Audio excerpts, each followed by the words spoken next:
అధికారులు orange alert జారీ చేయగా ఆదిలాబాద్, కొమరం భీం, మంచిర్యాల, నిర్మల్, నిజామాబాద్, జగిత్యాల, సిరిసిల్ల, కరీంనగర్, పెద్దపల్లి, భద్రాద్రి జిల్లాలకు ఎల్లో అలర్ట్ జారీ చేశారు. ఉరుములు, మెరుపులతో భారీ వర్షాలు కురిసే అవకాశం ఉన్నట్లు అధికారులు వెల్లడించారు.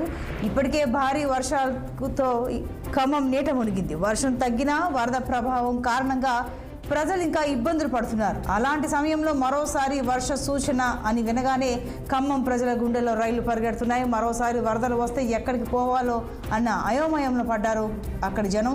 ఇక ప్రస్తుతం ఖమ్మంలో పరిస్థితి ఎలా ఉందో మా ప్రతినిధి అయ్యప్ప అందిస్తారు. అయ్యప్ప, చెప్పండి, మరోసారి వర్షాలు కురిస్తే ఖమ్మం వాసుల పరిస్థితి ఏంటి, అసలు ఓవరాల్గా డీటెయిల్స్ ఏంటి? సంతోషి, మరోమారు భారీ వర్షాలు కురిసే అవకాశం ఉందని చెప్తుంది. వాతావరణ శాఖ 2 రోజుల పాటు భారీ వర్షాలు కురుస్తాయని ప్రజలు అప్రమత్తంగా ఉండాలని కూడా అధికారులు ప్రజలకు అప్రమత్తంగా జారీ చేస్తున్నారు. గత రాత్రి నుండి జిల్లాలో మోస్తరుగా వర్షాలు అయితే కురుస్తున్నప్పుడు తెలుస్తుంది. భద్రాచలం గోదావరి వరద ప్రవాహం మొదటి ప్రమాద హెచ్చరిక నిన్నటి నుండి జారీ చేశారు. ప్రస్తుతం 44.20 వద్ద కొనసాగుతుంది. అయితే మరింత పెరిగే అవకాశం ఉందని కూడా వాతావరణ శాఖ చెబుతుంది. ఇప్పటికే భద్రాచలంకి ఎల్లో అలర్ట్ కూడా జారీ చేసిన పరిస్థితి. జిల్లా యంత్రాంగం ఇప్పటికే సెలవులు కూడా ప్రకటించారు.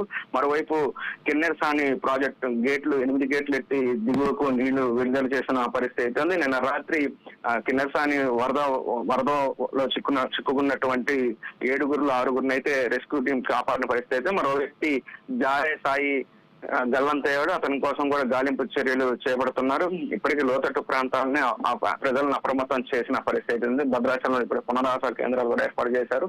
ఎప్పటికప్పుడు అధికారులు సమీక్షా సమావేశాలు అయితే నిర్వహిస్తున్న పరిస్థితి ఉంది. గోదావరి వరద ప్రవాహం అయితే క్రమక్రమంగా పెరిగే అవకాశం కూడా కనపడుతుంది.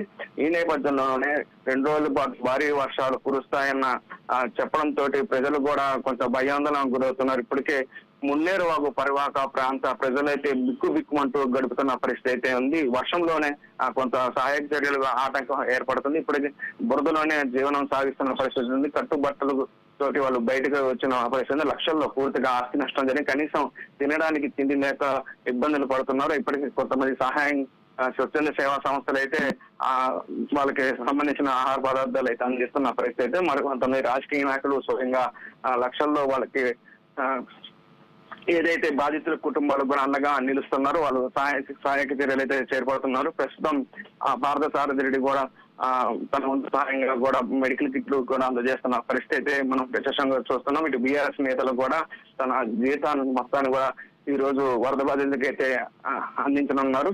మరోవైపు 2 రోజుల పాటు భారీ వర్షాలు కురుస్తున్న నేపథ్యంలో ప్రజలు అప్రమత్తంగా ఉండాలని కూడా లోతట్టు ప్రాంత ప్రజలు అప్రమత్తంగా ఉండాలని అధికారులు కూడా చెబుతున్న పరిస్థితి ఉంది. ఖమ్మం పరివాహక ప్రాంతంలో ఇప్పటికే వరద ముంపులో ఉన్నటువంటి ప్రజలకు అండగా నిలుస్తున్నారు. వాళ్ళకి సహాయక చర్యలు అయితే ఆటంకం ఏర్పడుతుంది. ఇప్పటికే పూర్తిగా బైకులు కావచ్చు, అక్కడ కార్లు కూడా మునిగిపోయిన పరిస్థితి అయితే ఉంది.